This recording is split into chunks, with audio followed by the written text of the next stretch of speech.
Hello and welcome to this Astranti YouTube video on studying during the lockdown. I know many students across the world are in lockdown at the moment with the coronavirus, and it was looking like students would have to put their studies on hold because of the test centres all being closed. But CIMA has recently announced that they will be allowing students to sit their exams from home. So while you are on lockdown, you may as well make the best use of that time by getting some studies done.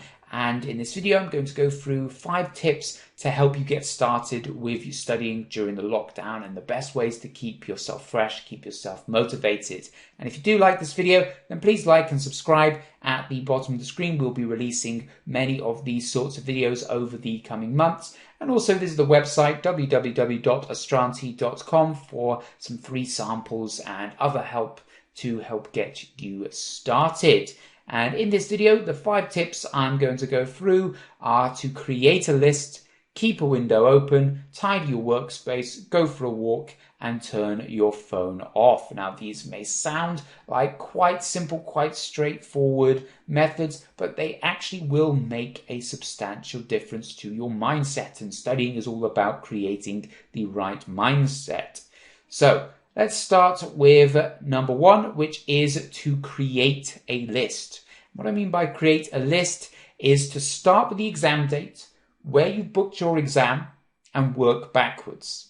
And the reason for this is because a lot of students, they worry about how much they still have to do, and they procrastinate because they think, oh, I can't study this because I've got to study this instead.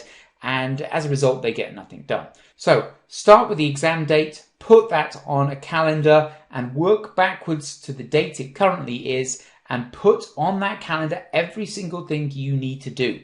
And as long as you create a list of everything you need to do and you stick to that list rigidly, you know that you will cover everything. So it removes that whole issue about, oh, I still need to do this. Oh, I know I'm making good progress with this, but I'm thinking about that other thing that I need to be studying, etc. It removes the need for that, because you know that if you stay focused, if on Monday you're supposed to be studying chapter 1, as long as you do study chapter 1 on Monday and you do study chapter 2 on Tuesday, etc., you know that by the exam date you will cover everything as long as you keep to your list.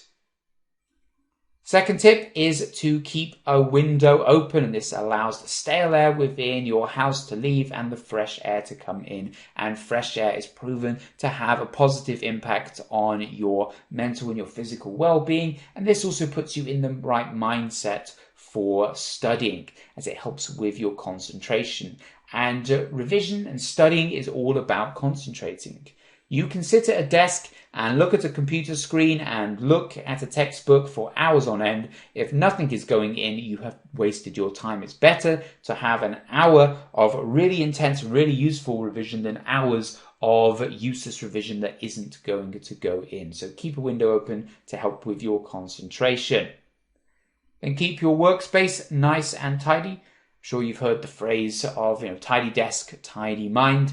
And that's relevant here. If you've got lots of things in your peripheral vision distracting you, it's going to have an impact on your ability to concentrate. So if you're sitting at your desk and you're thinking about that stack of paper that's next to you, or your emails, or the television, or the radio's being distracting to you, you've got some talk show going on and you're focusing on that, or there's too many pens and pencils just scattered all around, it's going to have an impact on your ability to concentrate. You should be able to have a clear line of vision to just what you are studying and focus on that.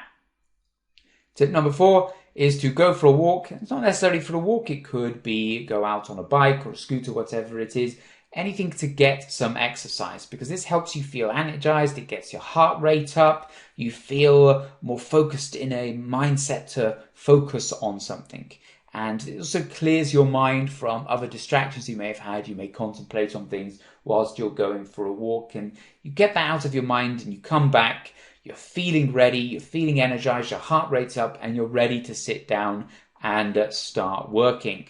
And the final thing, is to turn your phone off. We have our phones with us all the time, and they are absolutely full of distractions. They're full of text messages, they're full of things that you might want to look up on the internet, emails and apps and all these various different things, and it keeps you from getting on.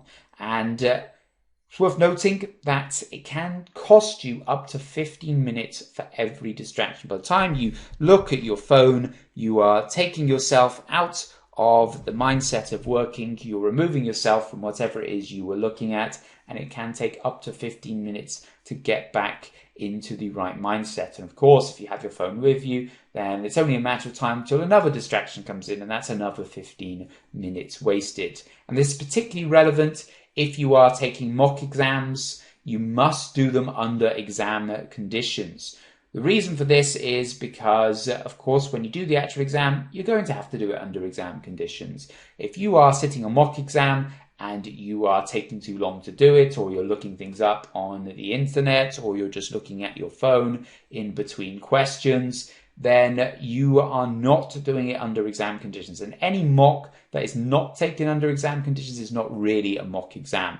It's just an exercise. Because if you can't do that on the day, then don't do it during your mock exam. So put your phone on silent, turn it off, or put it out in another room and have designated times where you go and check it, and you will be in a better position to revise more effectively.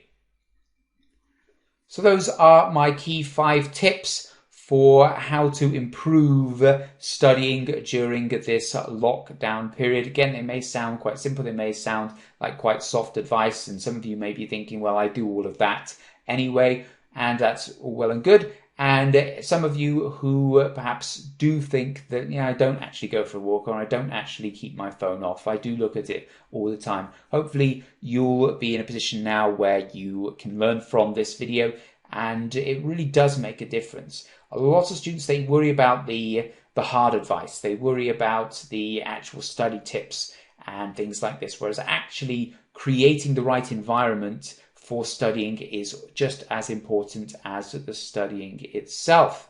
So thank you very much for watching this video. I hope you have enjoyed it and you have found it useful, and hope you can take some of these tips and put them into practice, and that will help with you studying during this lockdown period. Again, if you want to see more of these videos, we're going to be putting videos about study tips, videos specific to the case study exams, the objective test exams. There's going to be various different topic videos as well. Then please like and subscribe at the bottom of the screen, and also visit the website www.astranti.com for some free samples and other materials to help get you started on your studies.